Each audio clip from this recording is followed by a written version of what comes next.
So I want to take a little different tack because I know from our own personal experience in my own businesses and with companies we've worked with, one of the challenges quite often is in order for them to prepare the business properly, they've got to engage their team.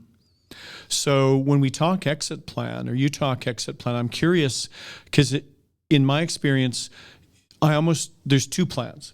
There's the owner's plan for their exit, which is really personal to themselves, and really they need to talk to a planner, that they need to come up with theirs.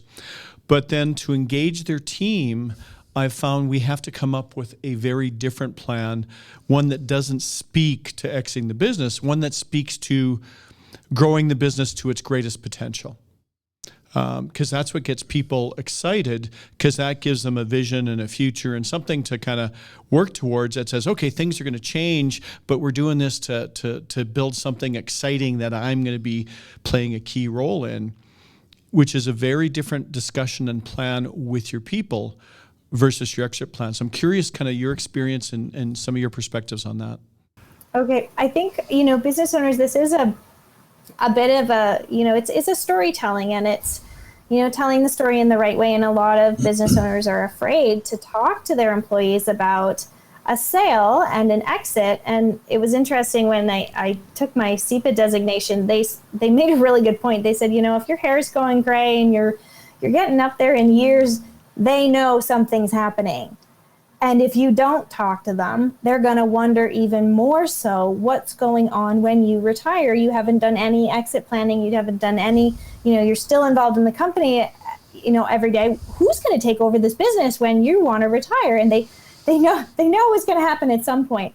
And so, the way that the conversation can be had with staff is, we want to build this company, as you said, Brad, for to have it in the best possible position. And with staff, oftentimes the conversation needs to be as simple as, if anything ever happened to me, the company needs to survive. And the company can't just survive, it still needs to thrive in order for all of you to keep your, to still be employed. Like, we don't want to see anything happen to your jobs or see the company at risk or in a position that's going to put it in a stressful situation. And so I can't be the be all end all of the company. I can't be the face. I can't be involved as much as I am right now. We need to spread this out just in case anything happens.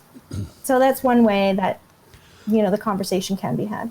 How often do you find when you're going into a business that the employees really don't understand how critical that is for them to be engaged to make that succession plan work? Because I know in a couple of circumstances that I've seen from friends of mine that have waited too long to exit their business, the employees just aren't prepared and they don't know what to do, and the business just suffers as a result. What's your perspective on that? Sometimes I think it's a matter of telling key staff, making the decision who is going to be brought into this sort of circle of trust, who is going to be, elevated. The conversations that they're going to participate in is sort of an elevated, level of seriousness. And, these conversations take time, happen usually in the best cases over time. And so, it's leadership. And this is where, change management and leadership guidance comes into play as well. There's lots of amazing, leadership executives out there that help with succession as well. And it's, in order for them to step up, or where do they see themselves going in their careers? Do they see themselves taking on more responsibility? And sometimes those people aren't the best people to be in those positions of leadership moving forward. And so as you're having these succession conversations or making these decisions ahead of time, do you have the right people in the right seats on the bus when you need them? That's a really good point. And just to follow up on that, it's really important then, it sounds to me, what you're trying to say without actually saying it is you need to have your team in place to help you develop that, because change management just doesn't happen. Role mapping and having the right people in the right seats doesn't just happen. It takes a level of expertise and a level of time, if you will, to be put in place properly. What are your thoughts on that? Yeah, it definitely does. And again, as I mentioned with, having the right advisors support your company as it's growing, the same thing goes for your HR, in your team. There's real value in investing in, leadership development and sending your staff out to get the skills that they need.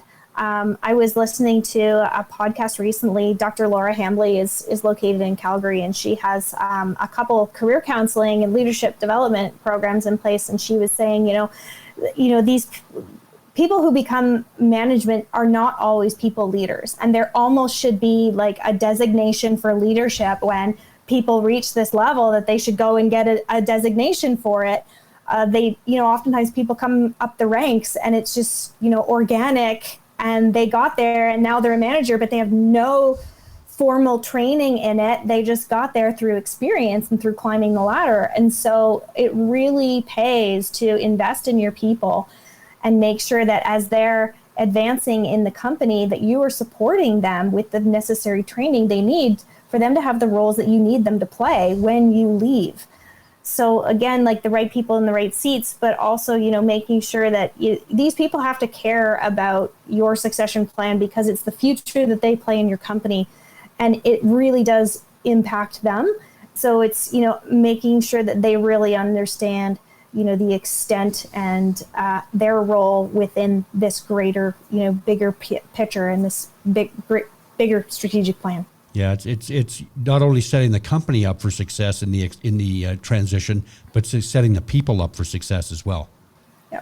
Yeah, and so many companies rely on their people. Their people are the business. Without the people and the culture, you have no company to sell. Yeah. And again, in change management, when a new acquirer comes in, and now they're dealing with culture integration, off a lot of deals, even after the sale, they don't thrive for a while until they hit their stride again because of the culture integration when it's, a strategic buyer, an existing company coming in and making the acquisition. Yeah. And one of the things I find interesting on this, and I'm curious what your perspective is, in my experience, the last 12 years, I've been working mostly with companies that are aspiring towards growing to that next level, or companies that are on fast growth tracks, and how do they keep the wheels on so everything doesn't blow up. And it's interesting because what I find is the stuff we're talking about in terms of transferring over the leadership of the company and transforming the company to enable it to be sellable is the exact same stuff I would do to be able to allow the company to grow to that next level, 10 times bigger, because it's always about empowering the team. It's the team that's going to take that company to the next level, but it's also the team that's going to take the company to be sellable and to be successful and to be prosperous in any future. Yeah, and post-sale, right? Yeah. Oh, absolutely. Yeah, exactly. And there's stories of, owners who did exit, and, they had a plan for how they were going to compensate these employees who had helped them build, the value that was in the company. And then the owner walks away with his fat paycheck and the employees are there with their jobs, but, they helped build this. So how, involving them in part of the reward for them helping you build what you built. Yeah.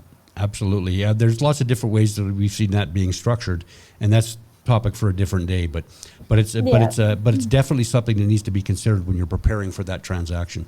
Is how are you going to keep them, not only compensate, but how are you going to keep them there? Yes, and so sometimes we see, there's the situations where so and so is going to stay with the company for X amount of years, or sometimes those employees are brought into the conversation with the acquirer, and they sign employment agreements with the acquirer for a specific period of time, and they're sort of locked into the deal as well. Or there's so many different ways to tie a bow on a business transaction and a sale. Yep. Everyone is so unique.